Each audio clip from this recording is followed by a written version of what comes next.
তোমার এখনো রুটি বানানো হলো না?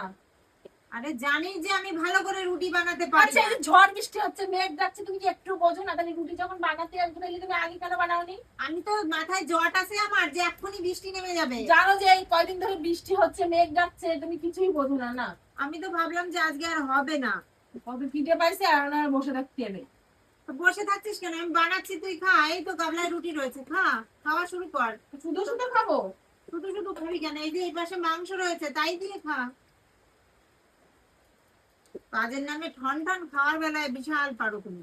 না, খাতে বসে এরকম খেতে খাবো না, আমার ভালো লাগে না। সবসময় আমাকে এরকম করো তুমি একদম। এটাতে এইভাবে ফেলানোর কি আছে? খাবার জিনিস হয়, আমি বলেছি কাজ করিসনি বলে আমি বলতেই পারি। তুমি তাহলে জানো আমি যে আমি পিঠে পাইছি অনেক। পিঠে তো পাইছে নাকি বলো তো? তা ঠিক আছে, খা, আমি কিছু বলছি না, খা। পুরি পুরি ভাত খাই নাই কিছু না? খা খা খা।